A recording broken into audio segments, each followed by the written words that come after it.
Hello, everyone, and welcome to our show. Today we discuss about communicating tips, how you can know your customers, how you can learn by using data. I'm so excited to discuss this topic. Michele Kiss, how are you? I'm doing great. How are you doing? Yeah, I'm doing great. Yeah, because sunny day, Friday. Yeah, as we discussed before the our podcast. hmm And um, before we start, just tell more about your experience, background, and why you decided to share with us about communicating tips. Yeah, so I work for a company called Analytics Demystified. We are a consulting organization. I have been there for maybe almost like close to 10 years, and I work with a wide variety of clients in different business models. So I work in kind of like an analyst capacity, helping companies to do analysis and to build their own analysis practice.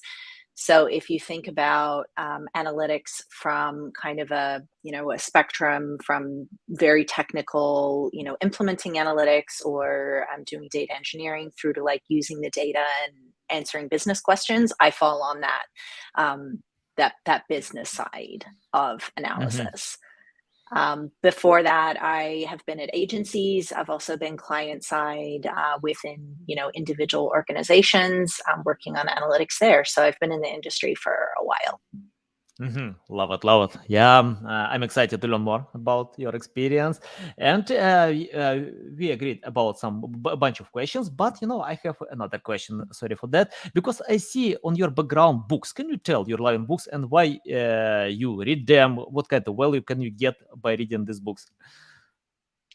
Yeah, I there are some really good resources out there on analytics and on data visualization and presentation. And, I just find that it kind of gives me things that I hadn't necessarily thought about. I think that no matter what level you're at in your career or how you're looking to grow, there are always others that we can learn from. And so I would say, like, I don't necessarily use just books, but also, there's great resources in terms of blogs and podcasts and other, Mm-hmm. videos, things that you can learn from somebody who's gone before you. And sometimes even those learnings come from like outside of the industry that you work in as well. I always think that there's others that we can learn from.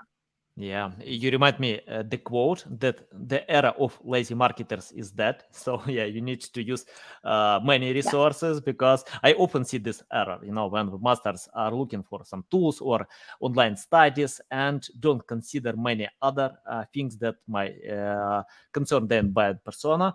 And I have the first question. Tell about what kinds of data work for you. Yeah, so I typically work with web and app behavioral data.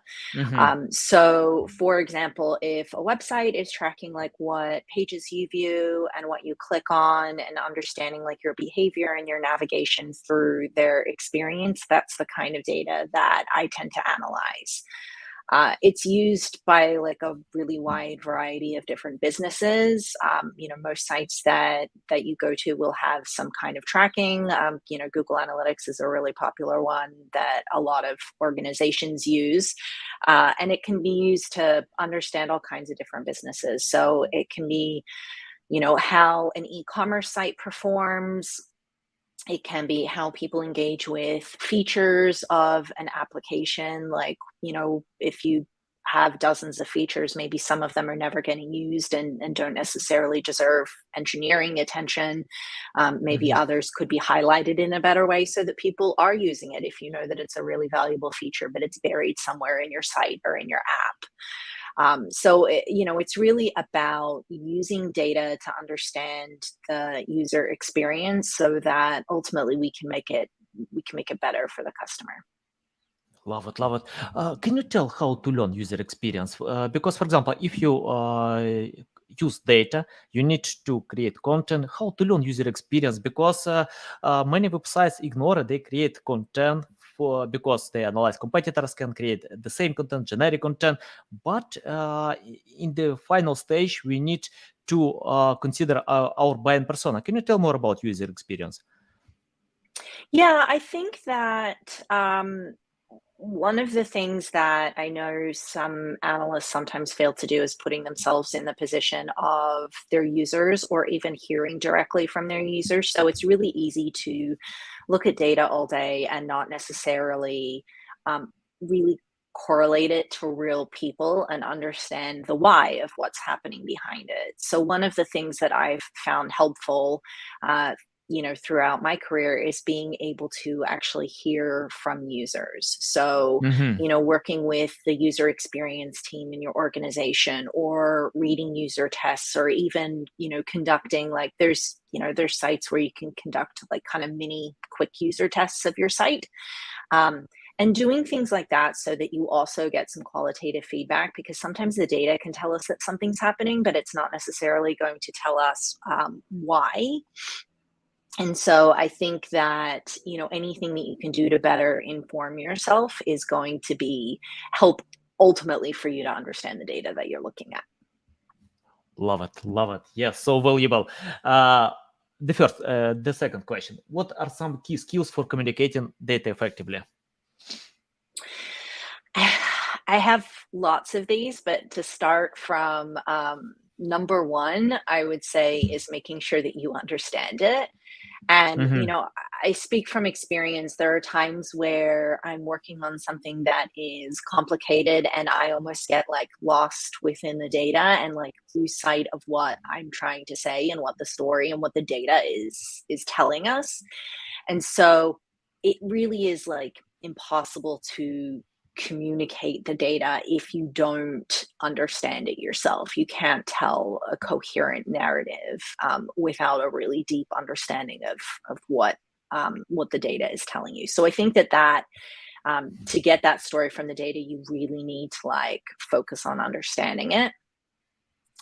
I think also it's easy if you work in data to expect that other people are very data literate. And while there are definitely, people in all kinds of roles who are very data centric and, work with data a lot, I think there are also people who maybe are not so data literate. And so it's like your job as the analyst to make what is sometimes quite complicated be well understood, even by somebody who is perhaps, not as data literate. So it needs to be intuitive and easy to understand.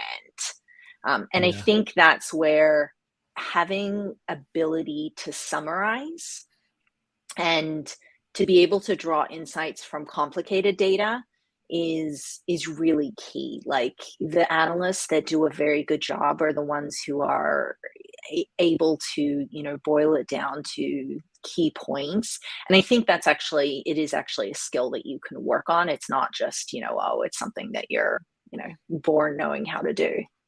Sort of like when Yeah. you tell a story and that person who like zags off in seven different directions when they're telling a story, um, you know, maybe not being able to do that. You remind me one quote that if you can't explain in simple way, that means you don't understand what you want to Yes. explain. So yeah, exactly. Yes. I Well, believe wholeheartedly in that. yeah. Okay. The next question: what tips do you have for those looking to better present the findings of their data? Yeah, I think that sort of, as I mentioned, like being able to summarize is actually a skill that you can work on. And so I think that if you are looking to get better at presenting data, whether you're, in analytics or whether you're just in a role where you are trying to use data to maybe you're in a product role and you're trying to argue why your product should be getting engineering resources or something of that nature. Practicing and test drive.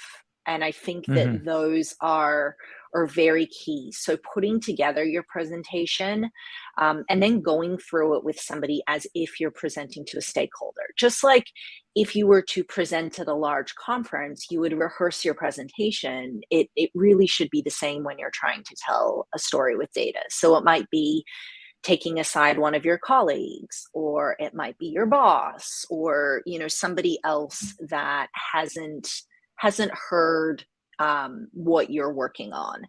And I think that the other benefit of doing that is sometimes we get so close to a problem or we get so close to the data that it's easy to overlook something really key. And so running your analysis and your findings by somebody that can be like an impartial third party allows them to kind of jab holes in where your logic may have failed and give you a chance to go back and like revisit it and maybe validate some of the data or make sure that there's not some other explanation before you get into a situation with stakeholders and then they do Mhm. that and then that kind of hurts your credibility. So Yeah. I also think if you're trying to get better at presenting data, one of the critical things going back to like books and learning is just learning some of the tenets of data visualization and how you should be presenting. And it's kind of like learning how our brains work and how we can create visualizations that make intuitive sense to our brains. Love it, love it. Yeah, valuable. The next question about mistakes. What are some mistakes you've seen in data communication? Yeah, one of the big ones that I see and have absolutely been guilty of myself is too much information at one time. And so this can come in a lot of different forms. So, for example, if you are presenting in a slide form, one of the things that I like to focus on is really only making one point per slide. And yeah, that does mean that sometimes when I present data or present at a conference or something like that, I have slide decks that are like 200 slides long. Mhm. But I'm not overwhelming people by trying to say, okay, now focus on the top left corner. Okay, now, and Yeah. squishing information all onto one slide. Um, Other ways that this same thing happens is when people will combine multiple metrics onto one chart. So let's say you have like a line chart and they're trying to trend things together, but it's really just to save space. So instead of having two charts, you're like, I'll just shove those together on one chart and people can look at it together. The problem with doing that is that people will um, our brains are going to look for a connection. If you as the Mhm. analyst like chart something together, people, your end users are going to look at it and think that those two things are related, and maybe they're not. So if you're just doing it to save space, it's just like too much information at one time. So splitting things out, giving them their own kind of breathing room and way for people to focus on each point one at a time. That's definitely like a big mistake that I see. Mhm. Yeah, Um, and I love having mistakes because the best knowledge I can get from my mistakes yes. when I'm failing. Yeah, it's like failing only brings a new experience, nothing else. Yeah, that's okay. To make mistakes. I remember when Elon Musk proclaimed, if you don't make mistakes, that means you're not innovative enough. So you just go ahead with standard methods. Yeah. Okay, we have the question from Stefan. What sources of data do you use and how do you organize it? I have a lot of the data that I use. So, because I'm a consultant, it's partly related to what data my customers use, and so we will go from um, whatever they happen to have in house. A lot of the data that I use is in Google Analytics. So, a lot of companies definitely use that to track their on-site behavior. Other companies may use other tools like Mixpanel or Amplitude or Adobe Analytics or something like that. But using a lot of Google Analytics means that I use a lot of Google products. From Mhm. an organizational perspective, most of the time I'm using data from like one customer at a time, and so they're kind of they're separated out. But I make use of a lot of use of tools like Data Studio to be able to aggregate data from multiple sources and combine it into like kind of one comprehensive visual, so that I don't have to send people to Mm-hmm. different places to gather the information. It's kind of like I've collated it and curated it for them. Mm-hmm. Love it. Interesting about that. The question: what are some of the biggest challenges in communication data? Um, Communicating clearly is definitely one of the biggest challenges. Um, I think also one thing that's often hidden from the end users is sometimes just how much like cleanup and validation takes place behind the scenes. And so you can end up with this presentation that's perhaps, a presentation or a report or something that's very short and it doesn't contain a lot of data. And what's buried beneath it is the ton of work that went into cleaning up the data so that it could appear so simple, or validating the data to make sure that it's correct, looking into, anomalies in the data, because as soon as you show something to somebody, the first thing that they're going to say is like, oh, what happened there? And you need to be prepared and ready to explain that. So I think that it's very much it's like the iceberg. There's like the tiny little bit that you see above, and then there's all of the work that goes into it down below. But it's analytics job to make sure that stakeholders don't see that work. Like that's not something Mm-hmm. that they necessarily need to see. But I guess sometimes being aware that it's there. Mm-hmm. Love it. Yeah, interesting. Yeah, and right now we are going to discuss about stakeholders. I know that these guys wanna sales now; they wanna get results. Yeah. How can stakeholder more effectively work with members of the data team?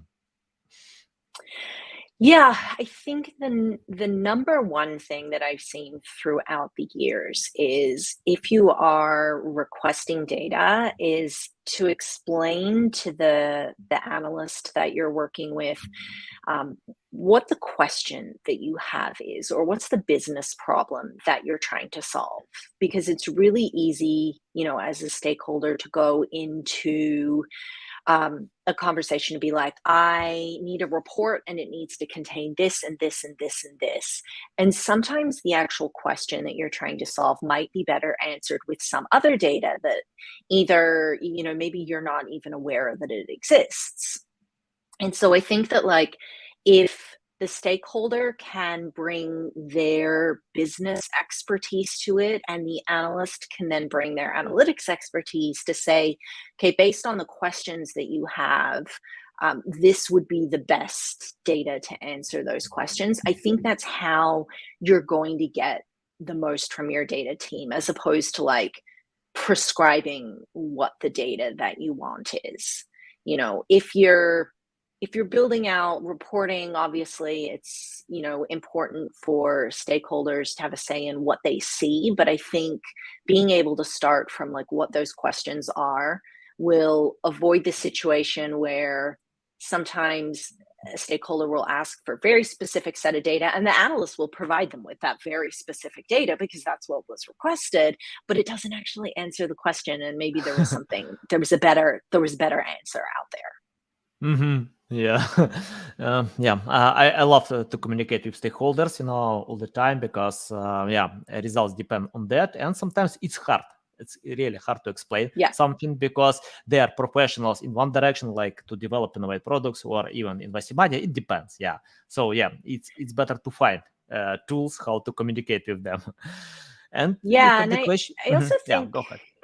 um, stakeholders, getting to know your stakeholders and how they think and how they receive data is really important for analysts. Because I know, like, I've worked with people in the past where I got the hang of like the kinds of questions that they were going to ask. And so I was then able to try to answer those in advance, as opposed to, getting kind of caught off guard, and then you derail an entire meeting because so and so has a question and you don't have an answer to it. And so I think that the more you can get to know your stakeholders, it's hard if it's like a new customer or something like that, but the longer you can work with somebody, the more you can get the hang of like the types of things and build that relationship as well, so that you can communicate the way that they need to hear information. Yeah, interesting. What tools help you effectively communicate data? Uh, as I mentioned, I work a lot with Google products, and that's just Hmm. kind of the result of what a lot of my clients use. So I use Data Studio a lot for visualization. Other people may use Tableau or something else like that. I also use BigQuery, and I use a lot of like slide formats for presenting information to kind of put together the narrative behind it. And sometimes it's slides that I'm going to be actually presenting and talking through, and then sometimes it's slides that get distributed, and so that does mandate a little bit of a different approach, because if somebody's just going to be sending around a slide deck and you're not there to speak to it, sometimes you have to communicate a little bit differently than you might if you were going to be the one presenting it. But I think ultimately it's not so much about the tools as how you use them, because you can make all of the data visualization mistakes in any tool, and you can nail data visualization principles in any tool. So it's more about understanding how you should be presenting data as opposed to what tools you're using to do so. Yeah, interesting. Yeah. Personally, I love using tools. I have a bunch of tools. Most of them are SEO tools, but I use analytics as well. Google Analytics, I think it's awesome tool. Google Search Console. So yeah, without tools, it's hard to go ahead. And the next Yep. question related to that: what's the balance of tools versus people? How do you see that shifting over time? Um, I think that tools have enabled people to tackle tougher challenges. Um, I don't know that tools like make people obsolete. I think ultimately, you know, you can't really just point a machine at data and draw like valuable insight from it, because you need the business perspective, and you need to know like what your business's strategy is and what its history is, what things you did in the past that may have affected the data. Like why are we seeing this trend now? And you would know that there were all these marketing campaigns, or we made this massive change to the way that our site works, or suddenly we're requiring users to log in, whatever it may be. So understanding of like the customer and understanding the business and the strategy is really key. But I think that um, tools can help us to automate some of the tougher parts of, and maybe some of the less pleasant parts. So if you think about going back in time, um, think about like you just had to query log files, for example, to get information about how your experience was performing. And then tools like Google Analytics came along, and Adobe Analytics, and put the shiny front end on. And so suddenly like marketers were able to look at their data, and it wasn't all dependent on this single analyst to be writing queries and pulling out the data. So I think that it has um, enabled us to focus on the more important work. Yeah, love it. I have the question about connecting marketers with data. I often see this issue when marketers don't Yep. understand data. When you provide a Mhm. lot of data, but they create something else, not related to a buying persona, just copy competitors. Do you have experience to connect marketers to data, to explain them that it's better to do something like this, or create marketing messages? Yeah, I think that training, but not necessarily sit down and force people to pay attention for 2 hours kind of training. I think one of the things that I found really successful is when marketers have questions, rather than just, giving them the answers, actually showing them if it's something that they could reasonably be expected to self-service, um, basically walking them through how you would do that. And when you're sharing data back to them, sharing visualizations, for example, rather than taking the data out and visualizing it in a separate tool, showing them the visuals that come in, let's say Google Analytics or Search Console as your system of record that you're using for that particular data set, actually showing them the visuals from that tool, so that over time you are training them in like bits and pieces, and maybe such that they don't even quite realize that they're being trained on how to use it.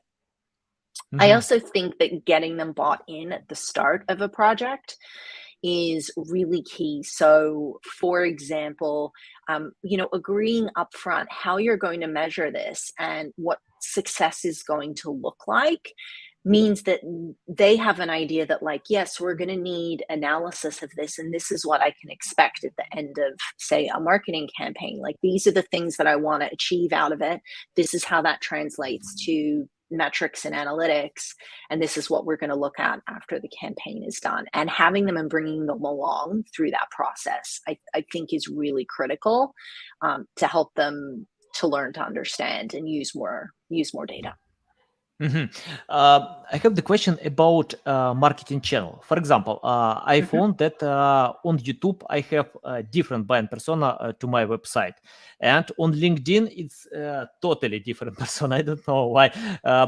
Probably I create different content. I consider people, but in most cases, content is the same. To educate people, to cover buying journey. All stages of sales funnel. Can you tell, for example, if marketers want to create, I don't know, like video content or website content, how to provide this data? Because buying persona is different to different channels. And do you learn, for example, if you use Google Analytics, that means you think more about website content. Mhm. But what about other channels like video content, social media content? How to provide the right data for these channels? I think what the right data is always goes back to what your goal is. And so if you can define upfront what your goals are for those particular channels, normally if you kind of stop and think about that, there's always a goal, or otherwise you wouldn't be putting your effort into it. So thinking about, like, on YouTube, what is it that you want people to do? For example, do you want people to go through and watch an entire video, or do you want them to click to multiple videos and watch part of multiple videos? Which one of those, in your opinion, would be a more successful engagement? Do you want people to subscribe to the channel? Do you want, and thinking through like what your number one is, and focusing your measurement around that. It doesn't mean you can't look at other pieces of data, but having a really clear indication of like what your goal is for that. And the goal may be different for those different channels. So Mhm. I think that, like, starting from that measurement plan is kind of how you figure out what's important from each channel, and being able to define that. Yeah, awesome. Yeah, so valuable. Can you tell the difference between gadgets? For example, mobile, desktop. What is the main difference? For example, if you create content for I don't know, like for Apple Store, for Android, or for mobile version website or desktop version, how to consider data that, for example, I found that people are willing to buy from desktop. They can buy from mobile version, but in most cases they just read, learn, and go to desktop version and buy.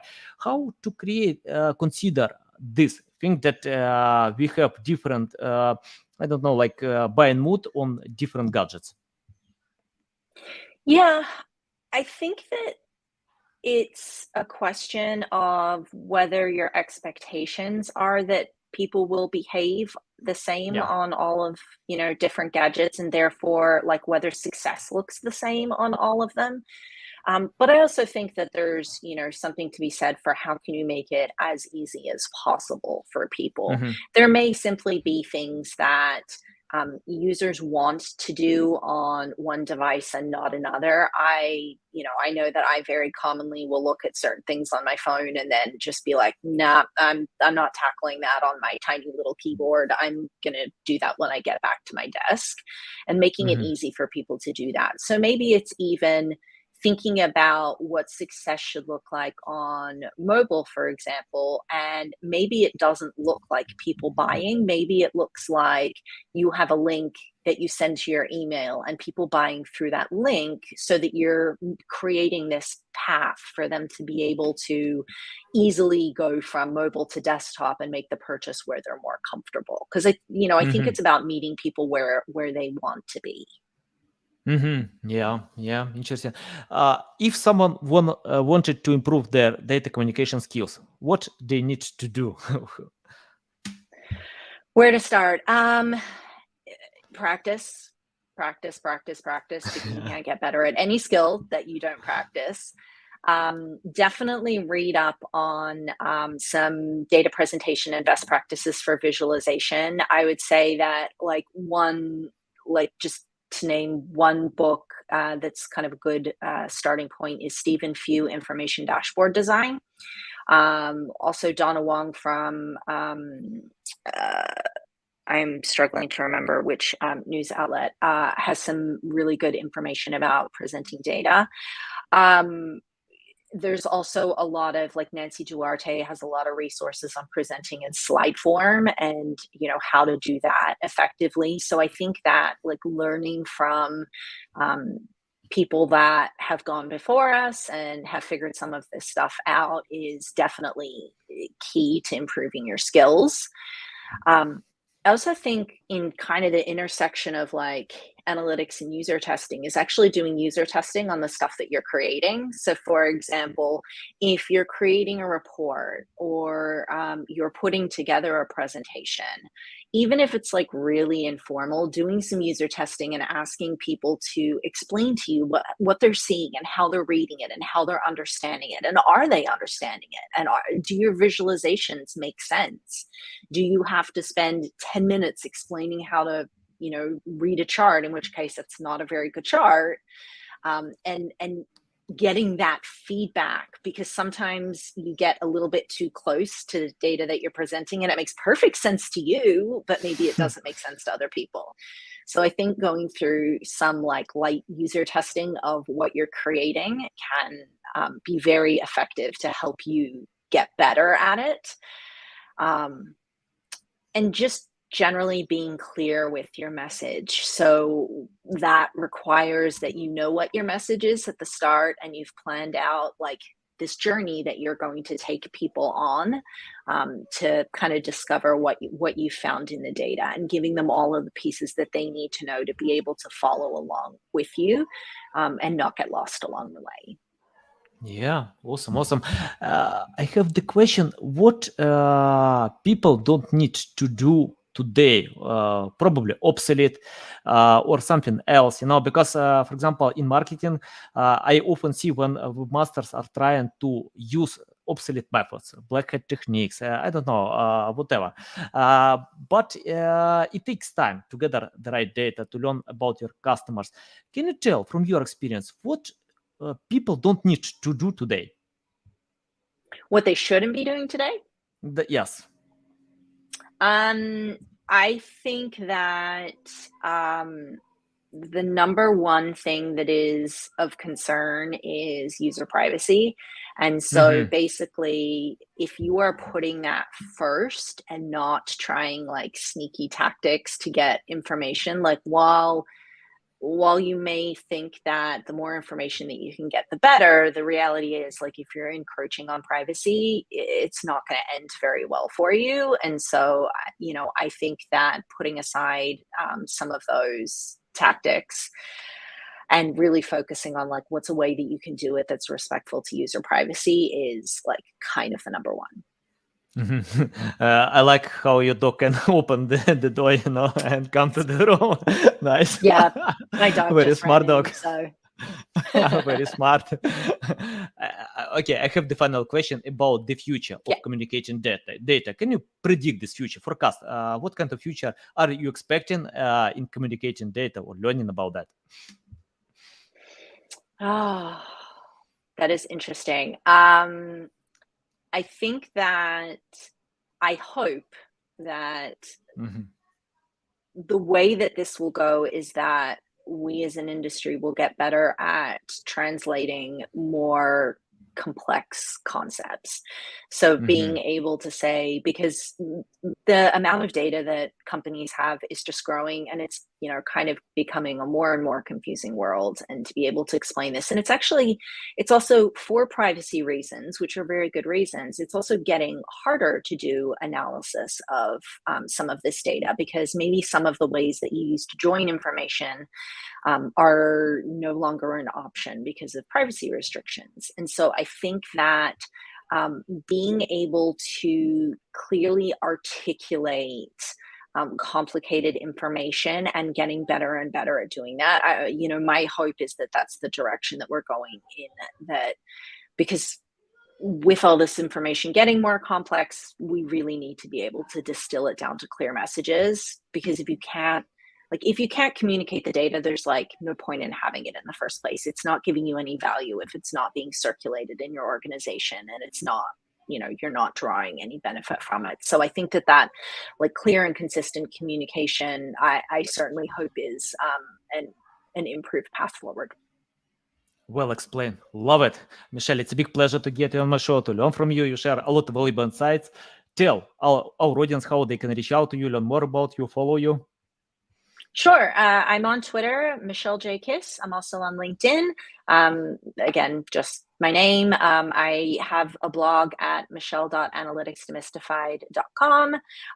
And I'm also on Measure Chat. It is an analytics specific Slack instance that's really valuable for anybody that is grappling with digital analytics questions. It's a really, really great place to go. So you can go to join.measure.chat. So any of those, or you may see me circulating at conferences, things like that, as the world gets a little bit more normal. Guys, you can find all these links in the description below. Listen us on Apple, Google, Spotify. Thanks again for your time. A big pleasure. Welcome back anytime to share more valuable insights. People, folks, you need to do it. You need to follow Michelle because you can see a lot of valuable insights. Okay, love you. See you. Bye.